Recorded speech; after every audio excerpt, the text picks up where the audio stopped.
over 90. It's our pleasure to talk with DeNorma Smith Gunter, known to just about everyone as DeDe. DeDe was born in Clover, South Carolina on December the 16th, 1926, and moved at a very early age to Gastonia, North Carolina with her parents and family, Yates and Ailey Smith, and her sister June. She grew up in Gastonia, graduated high school from Gastonia High School, and met and married the love of her life, DeDe Gunter, at the age of 19. Together they raised 3 children, Mike, Robin, and Peaches. She is the proud grandmother of 6 and great-grandmother of 7.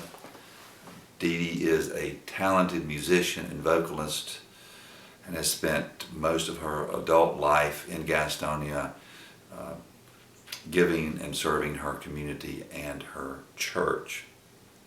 DeDe, thanks for being a part of 90 over 90. I thought we might not be doing this because you had a little accident since we met last, and you are back in the saddle. I am. No more wheelchair, no more walker, no more cane. But it was terrible. I guess terrible. A word of explanation. I don't want to spend much time on this, but No. We met. We talked about doing this, and you were, of course, very happy to meet and talk a little bit about your life and try to preserve some of it on our website. And then you fell and broke your hip and had I don't know, how many months were you in health care? 2.5 months in health care, Right. after 6 days in the hospital first. Well, I have to say that it didn't. When I walked in today, I thought you looked 10 years younger. So Oh, it was my good goodness. for you. They did a great job. Maybe you ought to go back. No, I don't want to go back. Thank you very much. They were mighty nice and sweet, but I don't want to go back. Well, this is a great place that you live, and I think it's a testament to your grit and your perseverance that you didn't let it slow you down for a little bit. Let's talk about growing up in Gastonia and in the 20s and what it was like. Your dad was in the textile business. Yes, Tell us a little bit about that. My dad had a crew of men. In those days, mills didn't have people to fix things, and his crew would go in and fix whatever they needed fixing in a mill. And one thing that I always remember, when they had the big to-do at Low-Ray Mill, Yeah, the strike, my daddy's crew had that mill that day. And he'd bought a little small car because he couldn't afford anything any bigger. And when he and his crew came out, the strikers had put his car up on the sidewalk. Oh, had they? Yes, they had. So, and then he... So he was an independent contractor going Yes. and working at Low-Ray, but they didn't like the fact that he was going through there and fixing the well, machines. he didn't bother with these folks that were outside protesting or whatever you want to call it. And things got a little rough, you know, and Chief Yes. Adderholt was killed. And anyway, and I barely remember it. He told me about it because I was mighty young then, of course. Right. Since It's I in was the late born. 20s. It was early 30s when Right. this happened. Yeah. You mentioned that your dad would fix machinery. Did he travel some? Did that Traveled a lot, and in the before, and we used to not start school till September. Mm-hmm. We had 8 months instead of the 9 months, but we got to go with him on a lot of different places. And of course, we didn't have any money, so we would stay in boarding houses. I don't think they have any such things anymore. What was that experience like? Oh, it was fun. I always thought it was great. Yeah, we'd meet other people, you know, and I had my family with me. And Was it like a common table? And oh yes, all we'd that? go in, families served the food, and the food was usually very, very good. And in fact, in one place, I had a bad attack of appendicitis. They rushed me to Greenville, South Carolina. We were in Ware Shoals, and I had an urgent, anyway, my appendix burst as they went in there and got them. So, but it didn't bother me. They just treated me so nice. So you and June, your mom and dad, would when you weren't in school, would travel around and go. And I guess the mill villages would have these boarding houses for some of their. I don't know. This house we stayed in, Ware Shoals, was a retired minister, Oh, was it? and they decided they would do that, and they had a lot of boarders. Now, amongst us. your sister, younger or older? She's 14 months younger, and she likes to tell everybody that she is my younger sister. All right, and she is still alive, obviously. She is. And I think it's interesting, we were talking before we went on camera, your mom lived to 102. 102. That's amazing. She's, I'm sure you miss her, but do people compare you two together a lot? They say I'm a little bit like her because she didn't take a lot off of folks. Oh, she didn't? No, Okay. she didn't, no. Right. But and then, of course, we were very unfortunate when my dad had just turned 53 in 1952, and he died of a massive heart attack. Nowadays, he would have lived a lot longer. Mm-hmm. What do you remember about that day? Well, I had 3 children, 3 little children. Mm-hmm. So I got somebody to keep my children, and I went to the hospital. He went to Gaston Memorial, and he had this attack at Kennedy's drugstore, which is no longer here. And they took him by ambulance to the old Gaston Hospital. And of course we went up there, and I was there. He lasted from Thursday till Saturday, and I got to go back Saturday, and I was there when he died. Okay. Yeah, I'm sure that was a big event for your family, because he was obviously was he still involved in his work? In his work, yes. And before that, we didn't mention that, but in the fall, when the counties would have what they call their fairs, which mainly they showed crops and animals and things like that, but they had midways where you have all these rides. Right, sure. Then they had these acts on stage, they call them free acts, but they weren't free, you had to pay to get in. Okay. But he had a band. All right. Well, that's a good segue into your music, because we want to talk about that. But so your dad played what it was either He played a baritone horn, but he was the director. Oh, he was, okay. Called Smith's Superba Band. Superba, and they had nice uniforms, and we loved the band members. And how many people were in the band? Oh, about 8 or 12, and we got to go to all the free rides because we were children of the band leader. What was their list, their set list like? What would they play? Well, they would get the information from the performers, what they wanted to be played.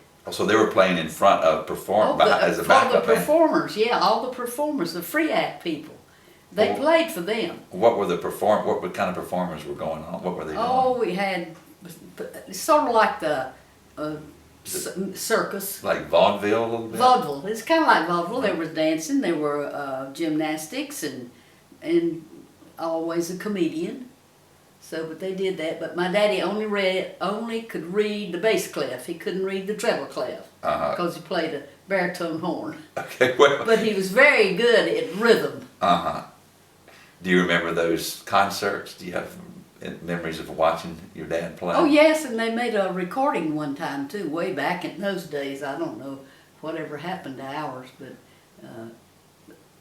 we always had such a good time. And the farthest we ever got to go was Erie, Pennsylvania. So we went swimming one afternoon in Lake Erie, and we thought that was just wonderful. You're describing childhood. It sounds like it was a lot of fun being in the Smith family. Had the best parents in the whole wide world. They were good people. One of the things you said when we met before your incident, we won't talk about that anymore, was that you were a nerd. That struck me. I wrote nerd and I put a big asterisk beside that because that struck me as needed to be unpacked a little bit and talk a little bit about it. Tell me, tell me about that. Why do you say you Well, were if in school, if I didn't make all A's, I was have a slight fit. And I couldn't draw a lick. My mother and my sister would draw some of my homework, but I was skinny as rail. I had freckles and I had frizzy hair. And I really just wanted to do my work at school. I loved to go to school. My mother would force me to eat breakfast or I wouldn't get to go to school, and I wanted to go to school. So I tried to put a little meat on your bones. Oh yeah, but it didn't work. Well, what did you think of yourself? Did you think of yourself as a tomboy or just a... No, that was my sister. Oh, okay. She was the tomboy. But we did a lot of tomboy stuff in our yard when we, on East 4th Avenue. We had nice, can't think of the name of those trees, but we had a good limb that stretched out, and we could hang by our legs or by our toes from that thing. Oh, okay. Yeah, and I could do somersaults with one hand. So I wasn't completely nerdy, but No. I was later on when I got older. They tried one time to ask my parents if I could skip a grade. Mm-hmm. But my mother had told a little white lie, and I was in school at 5 years old in the first grade till I got to be 6 in December. I see. So they wouldn't let me go on another. You were already young Already. for your grade. Yeah. And that's when I learned to love to read, which I still do. When did music kind of enter your life? I know you talked about your dad's concerts, but I introduced you I remember you, since we both attended the same church for many years, seeing you always ever present on the chancel choir, and I didn't know so much about your piano skills, but when did you just kind of start how you got into music and that sort of thing? I don't really know how I got into music, except in Sunday school. I remember they'd get me to sing by myself, and I was just, and in those days, when you're that young, you're not nervous. Mm-hmm. And then one time we were in the auditorium, and if you remember, you probably don't remember Carl W. MacArthur, who was the principal of Central School where I went, and they asked me to stay, and your aunt, cannot think of her name. Nell, Lou? No, she was big. You mean my great aunt? Your probably. great aunt. Yes. Yeah, your great aunt. Anyway, she was something to do with music, and they said, we want you to come down here and sing by yourself. Mm-hmm. Oh, and Mr. MacArthur, I'm not bragging, and he thought, oh, that child is wonderful. So anyway, I was singing. So started singing, but in the 4th grade, my daddy, I don't know how he did it, because it must have not cost much, I started taking piano lessons. Y'all, it sounds like you describe yourself as living in kind of a modest home and a modest lifestyle. Very, very modest. We didn't have any money, but he managed to do that for me. My sister took violin, and I took piano. He saw the talent, I guess. He wanted to. Because he loved music. Yes. He could sing too. Well. Mother could too. She played the piano by ear. Oh, really? Yeah. Yeah, I tried to get you to agree to play piano, and you refused because your standards are so high. But I may have you, I may still talk you into it. But No, anyway. you won't. Okay. Probably not. What if I ordered you to do it? You wouldn't do it either. I wouldn't do it either, because I'm older than you are. Okay. Tell me, I want to kind of talk a little bit about the music, because it's an important part of your life. But how do you what did music mean to you, like, as you grew up, and how did you perceive it? I mean, was it something you just loved to sit down and play? Did you love to listen to music? Did it impact you in some way? Well, if you think about what it was, what part of your life, what role did it play in your life? it played a big role in my life. When I was about 15 in our choir in Old Main Street Church, we had about 5 people in the choir, very elderly. Mm-hmm. And 2 of my good friends and I decided we wanted to join the choir. They could sing, and I thought I could sing, and we did. So we did. We just said we want to be in the choir, and they said, well, that's fine, come on. And we went to practice. Had Miss Margaret Morris was the organist in those days. This is way back in the olden days. The 40s. Oh yes, way back. And so I just got started, and in between children, I joined our choir, and stayed there at choir for about 50 years. Once they get a hold of you, Oh yeah, but I loved it. Yes, I'm sure you did. The choir family was really got to be a family. Yes. Now the piano, you took lessons. Yes. And I think you got pretty accomplished, but you told me you kind of got burned out at some point. Tell me what level did you get to, and what was it like? Did it become a chore? Well, I tell you what, I went off to college to study music at Converse College. But they wanted to put me in a practice room, and my friends were all out on playing field hockey or something, and I was sitting there and play popular music, and not do my lessons. You wasn't be doing Bach or... No, I wasn't doing it. I was supposed to be. I was supposed to be doing all this kind of stuff, and I had this dear, dear old teacher, and I just got to where, I don't know, I was not, let's say, I was not dedicated. Okay. And you have to be dedicated because they were, I had some dedicated people down there, some voice students and some pianists, and I felt like I was at the bottom, and I was. Well, I'm sure you weren't, but Converse was known for its music instruction. Oh, and had a lot of very yes. talented people attend and teach there. Oh, they did. So you, I'm sure, Still do. felt very fortunate to be there, but your heart wasn't in it at some point. No, but I was having too much fun, like my That's all friends right. were. That's Well, what college is. so part I of. switched to Spanish. Oh, you did? Okay. I'm not sure that's where I would have gone from music, but now I mentioned in the intro that you met Dan married at 19. I'm sure you met him a little before you were 19, and that was, I mean, maybe by those standards it was not young, but the standards of your day, but it seems a little young now. Well, how do you? It is, because they're a lot older now to get married, like my girls Right. and Mike, they were all a lot older. But the first time I met Dan, where we lived on 4th Street, there was a vacant lot next to us, and we'd go out there and play baseball. Mhm. And he would come from the mill house they lived in. His folks were in the mill business and working Like mills. everybody.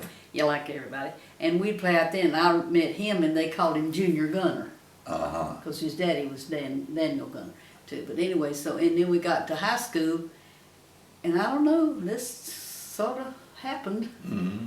you know, so I think I ran until I got him. Oh, you ran away until he realized that Yeah, and he'd of course run he went off in service, and I rode every day. You did? I used Before to, you were married, or? before we were married, yeah, he Okay. went to service, yeah. So I was at Converse, so anyway, but then What did you write him? I don't remember that lot. I'm Just sure. something what I did that day, you know. Yeah, oh, I see. It was just Just more a a letter. chronologue as Oh opposed. yeah, just to write it. Well, I would think it would be, if we could find some of those love letters, I'd love to Well, read I them. had them, and my kids died because I threw them away. I had them in my attic when we moved from Hawthorne Lane to Lincoln Lane. Oh, did he? He saved them though, I obviously. saved them. Yeah, but he had to He get did them. too. Yeah. Yeah, he did. Well, y'all, how long were y'all married? Almost 70 years. Wow, If he'd wow. lived a little bit longer, it would have been 70 years. I know you miss him a lot, but he was in the textile business too, and Right. and you, as I mentioned, which threw you to do a lot of what was then traditional kind of care of your children, raising your kids, but you also were involved in the community I was. debutante club. I mean, just on and on, all the things you did as far as trying to make Gastonia a good place to live. I wouldn't trade this place for anything in the world. What is it? Gastonia. What does it mean to you? Why is that? This Why do you is say home. that? Is it?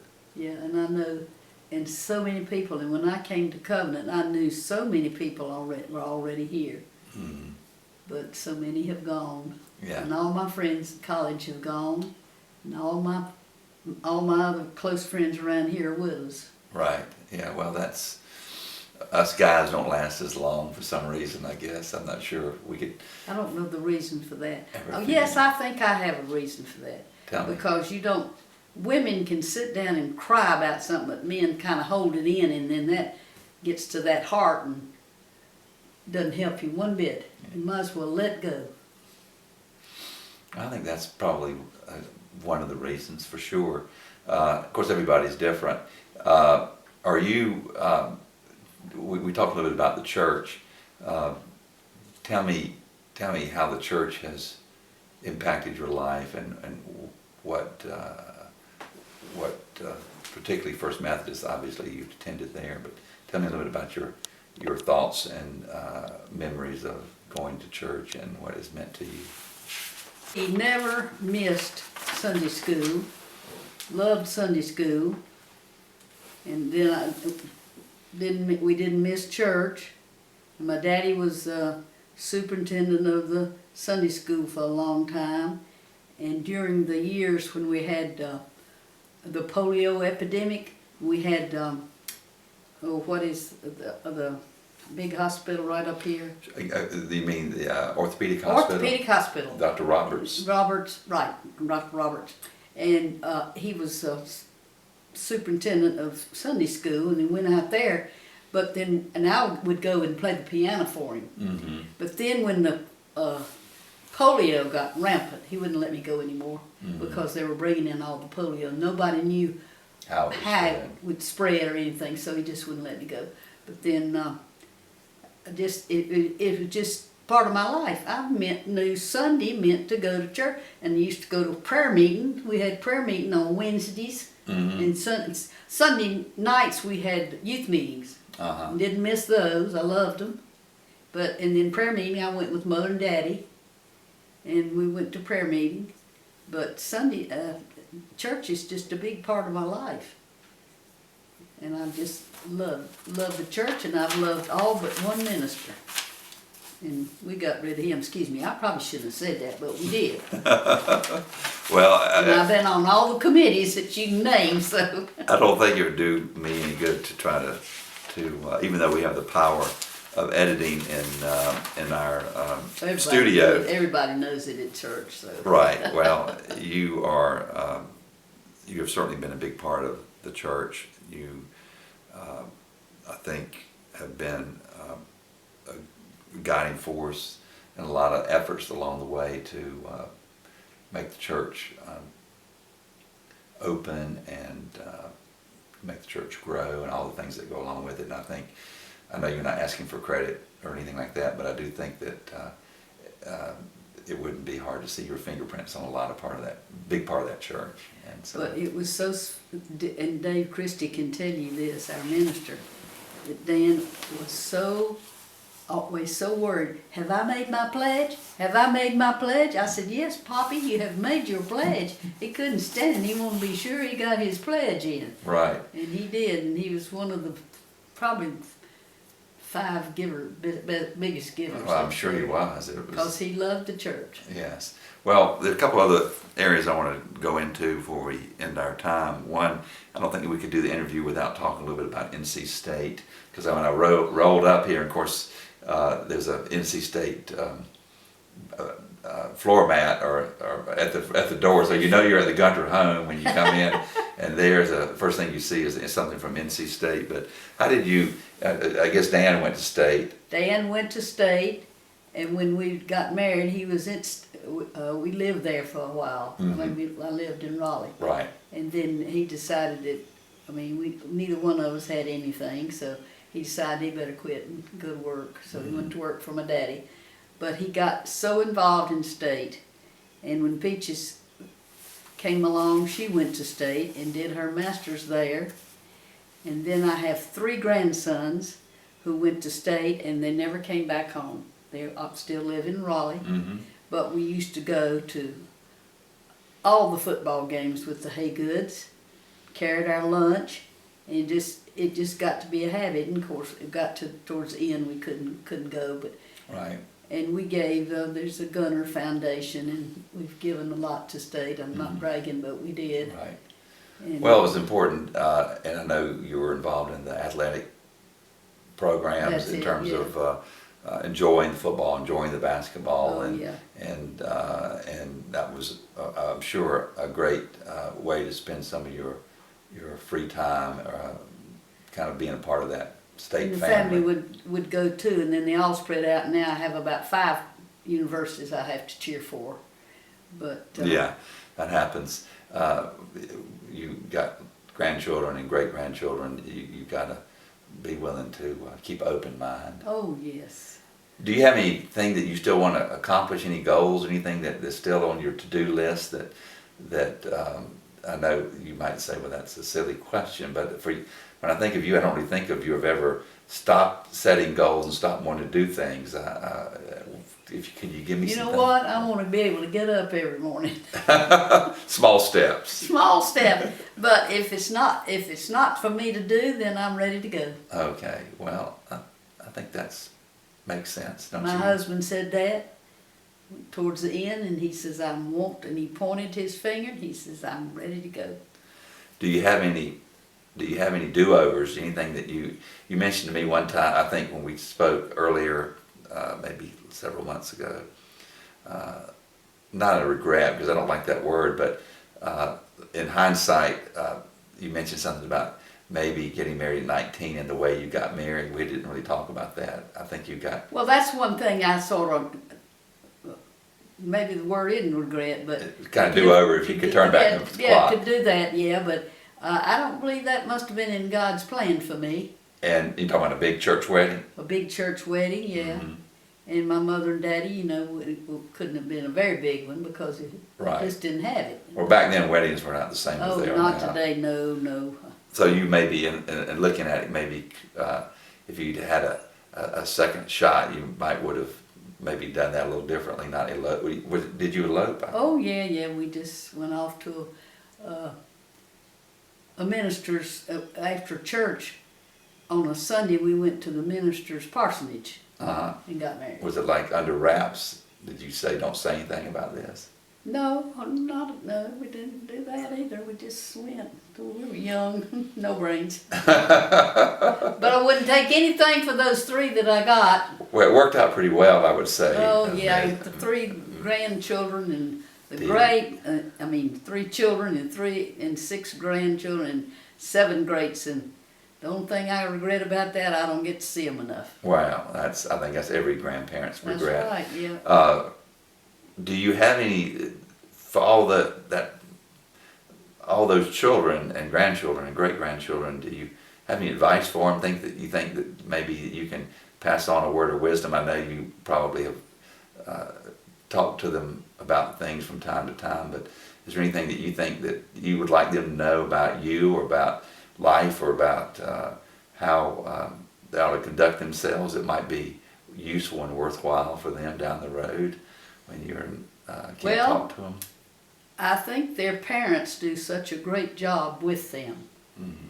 And for instance, I have a granddaughter, and she goes to she and her family go to Presbyterian Church in Raleigh, and she has learned. I've tried to tell her there is a word called no, Mm-hmm. but she has done everything. She's made a whatever in the Presbyterian, whether it's a deacon or an elder, she's already done that.